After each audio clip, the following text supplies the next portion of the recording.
You ready? Rolling? All right. You want me to say my whole name and everything? Yeah. All right. I'm Father Mann Prodigy. The name of my house is the House of Prodigy. And we originated from the House of Ebony, the legendary House of Ebony. What's a legend? A legend is someone that participates in the ballroom scene for amount of years and, achieve or accumulate so many wins, and, throughout the status, they build the name up in the ballroom scene. That's how they become legend. They have to be like participating for a while and winning.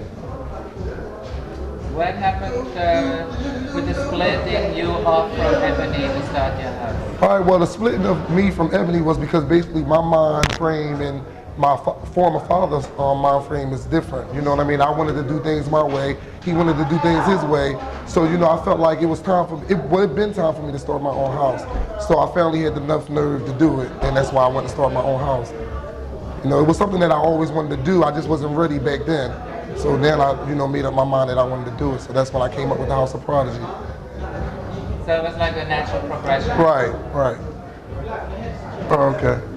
All right, well, my category that I became legendary for was realness. I started walking realness in 1992. That's when I first actually started participating in the ballroom scene. And throughout the years I started winning, for like different kind of realnesses, like high fashion realness, Banji realness, but I'm mainly known for Banji realness. What is realness? Realness is basically a gay male that portrayed the image of looking like a straight male.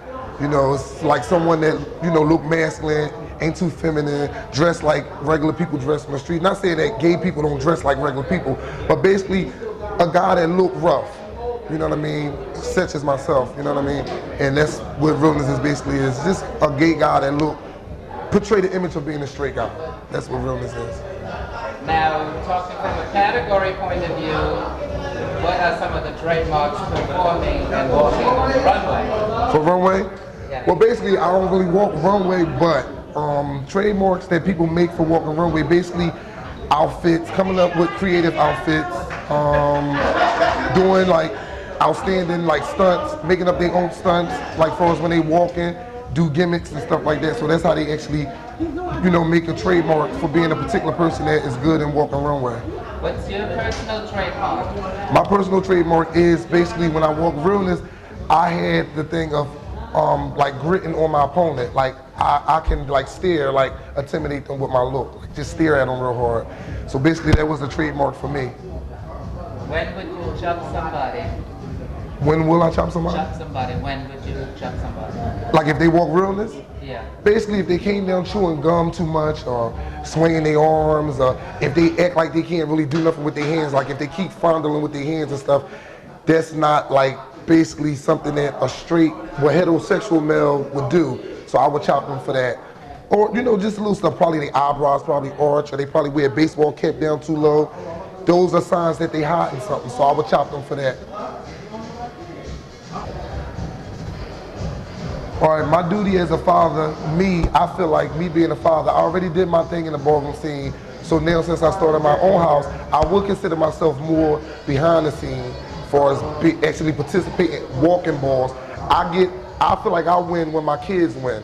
So I pushes them and motivate them to walk and, excuse me, stop.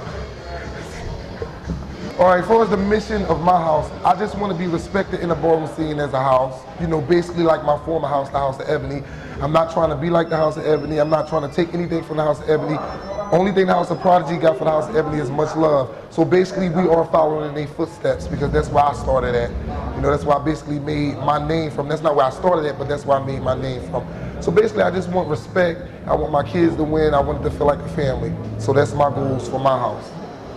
What's the position of Philly within the ballroom community? The position Philly plays in Philly, the ballroom community? well, it's really as far as the position that Philly plays, is really no honest to God, as far as no place that the Philadelphia play in the ballroom scene.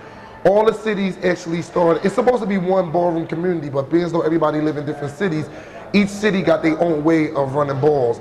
I feel as though Philly and New York is like brother cities, so they basically run the ballroom scene the same. So there's really no place that Philly really play in the ballroom scene, no different than New York plays, Atlanta, none of the other cities that participate with the ballroom. How much harder is it from an out-of-towner to come to New York and win a trophy? Well, actually, honestly speaking, when I first started participating in the ballroom scene, and I'm not trying to bore you with this, but it used to be hard for out-of-towners to come and win in New York. It's not that hard now. Like rumor says, rumor has it that it's harder to be an out-of-towner and walk in Philly and win. And people have to realize the only reason why Philly is the way it is, for as people thinking that Philly is only for Philly, it's not that Philly is only for Philly. We feel like a lot of the kids, like the new cities that are participating in the ballroom now, got accepted so easy. Philadelphia didn't get accepted so easy in the ballroom scene when Philly started walking balls. They really made Philly fight to get accepted in the ballroom scene, New Yorkers. So that's why Philly is being so hard on out-of-towners for us coming to Philly and trying to win trophies. Yeah, she's lying. Right. The art of realness, what is it? Okay, the art of realness, basically the art of realness is basically an illusion. Illusion of looking like a heterosexual male or a heterosexual female. That's basically, that's the art. Just looking like a heterosexual, but you're really a gay individual. That's it. All right, you asked me, if I am in a relationship. Yes, I am in a relationship. I've been in a relationship for like 2 years now. Are you comfortable with your sexuality? Yeah, very comfortable with it. I include I'm comfortable with my sexuality. Oh, you want me to say that? Oh, Yeah. Yes, I am comfortable with my sexuality. Is your family supportive? Yes, my family's very supportive. And that's why I'm so comfortable with it, because as long as my mother, my father, and my brother accept me, I don't really care what anybody else thinks. How do they support you specifically? Give me an example. Okay, as far as my little brother is not, gay at all, but when I have my own balls in Philadelphia, he comes out and support me. He do, security. He's cool with all my friends. He don't discriminate as far as their sexuality. You know what I mean? My mom, she don't come to none of the functions, but she do make sure I'm all right. She asks me how I'm doing as far as my health. You know what I mean? She makes sure I keep up on them things. And she makes sure, I don't be sleeping with a whole bunch of people. So I get a lot of support more from my mother and my brother, more or less than my father, but he do accept my homosexuality.